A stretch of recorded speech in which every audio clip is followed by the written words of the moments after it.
आज हम पढ़ेंगे प्लानिंग। बिजनेस स्टडीज में यूनिट 4 है। सबसे पहले हम ये समझेंगे कि प्लानिंग का मीनिंग क्या होता है। देखिए, planning is deciding in advance what to do in future. हम आज ये डिसाइड करते हैं कि हमको फ्यूचर में करना क्या है। प्लानिंग के अंदर सबसे पहले हम ऑब्जेक्टिव सेट करते हैं, हम appropriate courses of action decide करते हैं जिससे हम उस ऑब्जेक्टिव को अचीव कर सकें। क्यों कर रहे हैं हम ये प्लानिंग, क्या इंपॉर्टेंस है इसकी? सबसे पहले तो ये डायरेक्शन प्रोवाइड करता है। देखिए, प्लानिंग ये इंश्योर करता है कि जो भी गोल्स और ऑब्जेक्टिव्स आप सेट करते हैं वो एज अ गाइड की तरह हमें काम करे, जिसको देख के हमें आगे एक्शंस लेना पड़ता है। नहीं तो हम क्या चीज फॉलो कर रहे हैं। तो पहले एक ऑब्जेक्टिव सेट करो, अपना एक एम सेट करो, उसके बाद उस एम को अचीव करने के लिए फिर आप वर्क स्टार्ट करो। तो सबसे पहले ये आपको एक डायरेक्शन देता है। Second, planning reduce the risk of uncertainty. देखिए, प्लानिंग करने का मतलब ये नहीं है कि हमें अल्टीमेटली जो भी चीज हम अचीव करना चाहते हैं वो हम अचीव कर लेंगे, लेकिन जब हम प्लानिंग करते हैं तो बहुत सारी वैल्यूज, बहुत सारी अदर चीजों को हम सोचते हैं, उसके जितने भी परसेप्टिव्स हो सकते हैं उनको हम सोचते हैं, और ये सारी चीजें हमें डील करने में आसानी देती हैं जो भी अनसर्टेनिटी अराइज होती है, क्योंकि कहीं ना कहीं हमने कुछ चीजों के बारे में सोचा होता है पहले से ही, तो हमारे लिए कोई सरप्राइज नहीं आता है वो। थर्ड, प्लानिंग जो है वो ओवरलैपिंग और वेस्टफुल एक्टिविटीज को रिड्यूस करता है। जब हम प्लानिंग करके चलते हैं तो हमारे थॉट्स बहुत क्लियर रहते हैं, एक क्लियर एक्शन ऑफ गोल्स हमारे पास रहता है, तो हमारे एफर्ट्स जो हैं वो अननेसेसरी नहीं जाते हैं, वेस्ट। प्लानिंग प्रोवाइड कराता है इनोवेटिव आइडियाज। देखिए, प्लानिंग जो है ना वो टॉप लेवल मैनेजमेंट करता है। टॉप लेवल मैनेजमेंट में जो मैनेजिंग डायरेक्टर, सीईओज, वो सारे लोग प्लानिंग करते हैं, तो उनका जो इनोवेटिव स्किल्स है वो बहुत ज्यादा इंप्रूव होता है। प्लानिंग फैसिलिटेट करता है डिसीजन मेकिंग को। प्लानिंग, देखिए, हम लोगों ने प्लानिंग करा, हम लोगों ने टारगेट सेट करे, फ्यूचर के प्रेडिक्शंस करे, ये सारी चीजें हमें एक एक्टिव डिसीजन लेने में हेल्प करते हैं। मतलब कोई भी एक डिसीजन सिर्फ मन से नहीं लेते हम प्रॉपर फैक्ट्स एंड फिगर्स के ऊपर बेस्ड वो डिसीजन लेते हैं जब हम प्लानिंग करके चलते हैं। प्लानिंग एस्टेब्लिश करता है standards for controlling. Controlling basically क्या है, जहां पे हम अपनी परफॉर्मेंस को मेजर करते हैं, कोई डेविएशन आता है तो उसको रेक्टिफाई करते हैं। जब हम मेजर करते हैं तो किसके बेसिस पे मेजर करते हैं? मेजर करते हैं जो हमने प्लानिंग में गोल्स और स्टैंडर्ड्स सेट किए होते हैं। गोल्स और स्टैंडर्ड्स के बेसिस पे हम अपने परफॉर्मेंस को मेजर करते हैं और ये देखते हैं कि क्या हमने अपनी एक्चुअल परफॉर्मेंस वही अचीव करी है जो पहले हमने गोल सेट किए थे। तो इसलिए प्लानिंग करना जरूरी हो जाता है। हमें डिसीजन मेकिंग में हेल्प करता है, हमें अनसर्टेनिटीज के बारे में पहले से वो प्रिकॉशन स्टेप लेने में हेल्प करता है, हम इनोवेटिव आइडियाज लेके आते हैं, टॉप लेवल मैनेजमेंट का इनोवेटिव स्किल इंप्रूव होता है, डिसीजन मेकिंग में हेल्प होता है, कंट्रोलिंग स्टैंडर्ड सेट करने में हेल्प होता है। इसके बाद आता है फीचर्स ऑफ प्लानिंग। देखिए, प्लानिंग में सबसे पहले जो हम फोकस कर रहे हैं वो अपने ऑब्जेक्टिव्स को अचीव करने के लिए फोकस कर रहे हैं। तो प्लानिंग इस पर्पस के साथ में किया जाता है। प्लानिंग एक प्राइमरी फंक्शन है। सबसे पहले जो फंक्शंस होते हैं वो उसमें प्लानिंग ही आता है।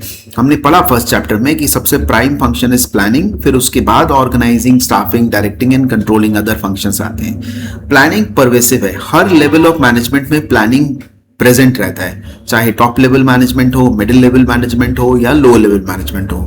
प्लानिंग एक कंटिन्यूअस प्रोसेस होता है और फ्यूचर एस्पेक्ट्स को ध्यान में रख के प्लानिंग की जाती है। तो प्लानिंग के बारे में हम ये कहते हैं कि it is a futuristic process. Then planning help करता है डिसीजन मेकिंग के अंदर। प्लानिंग जो है वो एक मेंटल एक्सरसाइज है।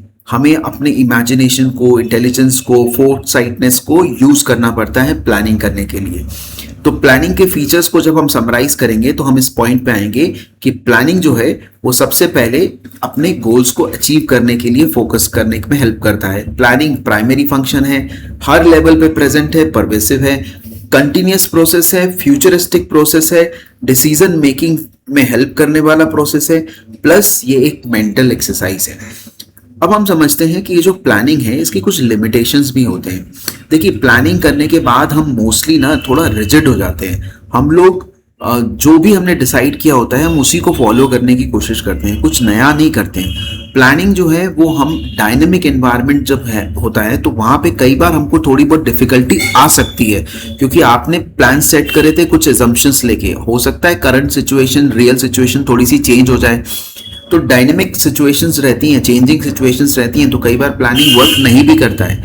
प्लानिंग रिड्यूस करता है क्रिएटिविटी। किसकी?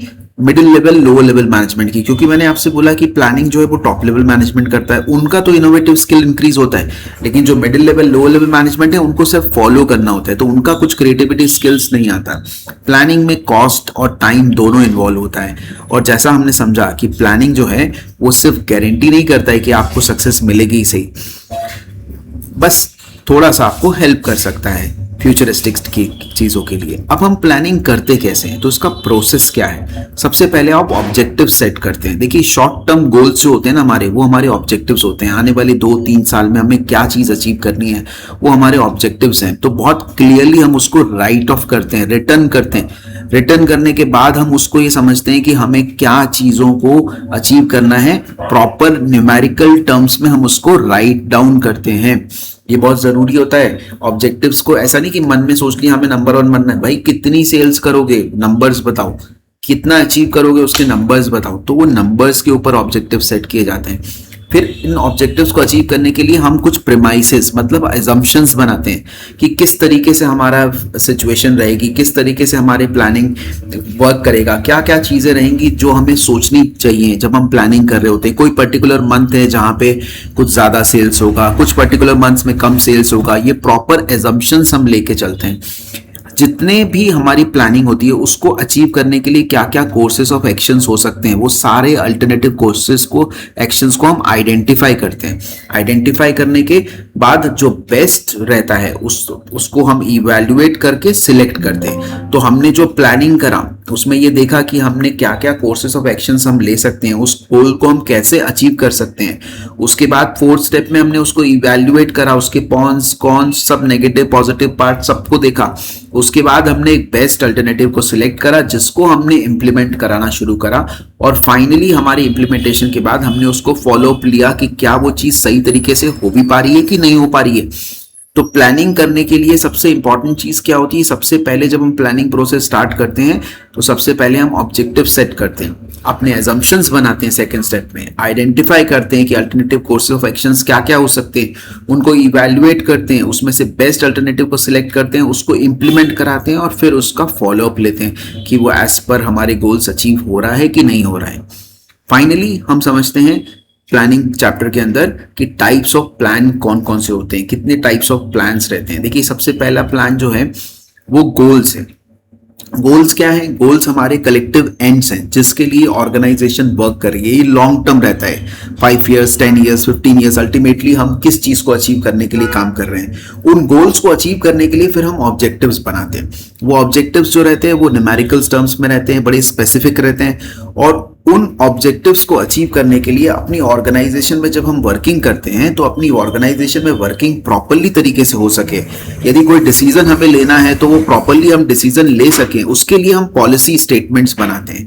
तो पॉलिसी स्टेटमेंट्स जो रहते हैं वो एक जनरल गाइडलाइंस रहते हैं जो हमें हेल्प करते हैं हमारे डिसीजन मेकिंग के अंदर, डे टू डे एक्टिविटीज की हेल्प करने की। जैसे कंपनी का पॉलिसी है कि वो क्रेडिट पे गुड्स सोल्ड नहीं करेंगे, वो कैश पे ही डील करते हैं। तो ये एक पॉलिसी स्टेटमेंट हो गया। तो कोई भी सेल्समैन जाएगा तो वो ये बोलेगा कि हमें कैश में ही डील करना है, हम किसी भी तरह का पेमेंट, कैश से मतलब है कैश या बैंक जो भी पेमेंट है, यूपीआई, वो सब हम इमीडिएट चाहते हैं, हम क्रेडिट पे हमारा पॉलिसी नहीं है। तो ये एक पॉलिसी स्टेटमेंट हो सकता है। फिर प्रोसीजर आता है। प्रोसीजर क्या होता है, जैसे सीरीज ऑफ रिलेटेड टास्क, एक क्रोनोलॉजिकल सीक्वेंस हम डेवलप करते हैं। उस क्रोनोलॉजिकल सीक्वेंस को फॉलो करते हुए फिर हम आगे वर्क करते हैं, दैट इज बेसिक प्रोसीजर। तो एक सीरीज ऑफ रिलेटेड टास्क रहता है जो हम मेंटेन करते हैं क्रोनोलॉजिकल सीक्वेंस में, कि कोई चीज को हम किस तरीके से वन बाय वन कैसे कंप्लीट करेंगे, वो पूरा लिखना, that is a procedure. Rules आते हैं। रूल्स जो है ना वो बड़े ही रिजिड होते हैं। देखिए रूल्स क्या है, वो आप उस पर कॉम्प्रोमाइज नहीं कर सकते। तो ये बड़े स्पेसिफिक और डेफिनेट एक्शंस होते हैं। रूल है कि आप सुबह 9 बजे ऑफिस रिपोर्ट करेंगे तो 9 बजे ही आपको ऑफिस रिपोर्ट करना है। आप लेट हो गए 15 मिनट से ज्यादा तो आपका हाफ डे लगेगा, दैट इज अ रूल। चाहे वो कोई भी आए उसको नहीं चेंज किया जाएगा। तो that is basically rule. Policy statements होते हैं वो थोड़े से, कई बार क्या होता है ना, जर्नल स्टेटमेंट्स होते हैं कि यार बहुत बड़ा ऑर्डर आ गया तो वो पूरा कंप्लीट नहीं हो पा रहा है इनिशियल पेमेंट्स, तो हम उसको एज ए कुछ क्रेडिट में ले सकते हैं सब्जेक्ट टू द कंडीशन। वहां पे थोड़ा सा रिजिडनेस कम है, लेकिन रूल्स में रिजिडनेस बहुत है। रूल्स कभी भी चेंज नहीं किए जा सकते, they are very definite actions. Then comes programs. Programs जो होते हैं वो एक कॉन्क्रीट प्लान होते हैं। प्रोग्राम्स का जो मीनिंग है बेसिकली क्या है ना, कि कलेक्टिव प्लानिंग होती है इसके अंदर। इसमें प्रोग्राम्स में प्रोसीजर्स भी आ गया, रूल्स भी आ गया, ऑब्जेक्टिव्स भी आ गया। हम जैसे कई बार डिस्कस करते हैं ना, इवेंट कंडक्ट कराना है हमको, आज हमें एनुअल डे फंक्शन का कंडक्ट कराना है या हमें कोई पर्टिकुलर प्रोग्राम कंडक्ट कराना है, तो that program is basically series of thing. उसमें बहुत सारी चीजें इन्वॉल्व हैं और उनको हम सिस्टमेटिकली कर रहे हैं। तो they are the concrete plans with a definite objective. हमने आज कोई इवेंट कंडक्ट कराना है, दैट इज हमारा ऑब्जेक्टिव हो गया, और उससे रिलेटेड जो जो चीजें हमें लगेंगी वो सारी चीजें करना वो एक प्रोग्राम का पार्ट हो जाता है। तो उस प्रोग्राम के अंदर ऑब्जेक्टिव सेट भी हो जाता है कि हमें करंटली हमें एक एनुअल फंक्शन कंडक्ट कराना है, भाई दैट इज आवर ऑब्जेक्टिव। उस ऑब्जेक्टिव को करने के लिए क्या प्रोसेस रहेगा, किस प्रोसीजर हम फॉलो करेंगे, क्या क्या हमारे रूल्स वो रहेंगे, और किस तरीके से हम उस प्रोग्राम को सिस्टमेटिकली वन बाय वन क्या क्या एक्टिविटीज कंडक्ट कराएंगे, वो सब चीजें प्रोसीजर्स में आ जाती हैं। और उसके लिए फिर हम रूल सेटअप करते हैं कि सारे काउंसिल मेंबर्स को रिपोर्ट करना है और किसको क्या चीज ड्यूटीज दी जा रही हैं, वो सारी चीजें हम करते हैं। तो प्रोग्राम जो एक कॉन्क्रीट प्लान होता है किसी स्पेसिफिक ऑब्जेक्टिव को लेके। Then comes the method. Methods क्या है ना, फॉर्मलाइज और standard way of doing a routine job. एक स्टैंडर्ड फॉर्म है जो रूटीन जॉब जो हमारे हैं उसको हम किस तरीके से कंप्लीट कर रहे हैं, that is basically a method. Then comes the strategy. Strategies जो हमारे ऑब्जेक्टिव्स होते हैं ना, उनको अचीव करने के लिए हम अपने रिसोर्सेज को कैसे डिप्लॉय करते हैं, कैसे हम डिप्लॉय करेंगे, that brings to our strategy. तो हम लोग कैसे उसको कर रहे हैं, प्रॉपर अपने रिसोर्सेज को कैसे डिप्लॉय कर रहे हैं, फाइनेंशियल रिसोर्सेज और ह्यूमन रिसोर्सेज को, कि हम अपने ऑब्जेक्टिव्स को अचीव कर सकें। कोर्सेस ऑफ डायरेक्शन डिसाइड करना वो स्ट्रैटेजी होती है। क्या हमारा प्रोसेस रहेगा, किस तरीके से हम अपने चीज़ों को अचीव करेंगे, कितना हमें मैन पावर की ज़रूरत है, किस तरीके से हम अपनी स्ट्रैटेजीज बनाएंगे, क्या हम डिस्काउंट्स देंगे, ये सारी चीज़ें जिससे कि हमारा सेल्स इंप्रूव हो सके। तो कहीं ना कहीं हमने क्या करा, हमने अपने ह्यूमन रिसोर्सेज और अपने फाइनेंशियल फिजिकल रिसोर्सेज को यूज़ करा और देखा कि कैसे किसको हम यूज़ करके अपने ऑब्जेक्टिव्स को अचीव करा सकें। ये कोर्सेज ऑफ एक्शन पूरा डिसाइड करना वो पूरा स्ट्रैटेजी कहलाता है। आई होप ये लेक्चर आपको हेल्प करेगा। Then comes the budget.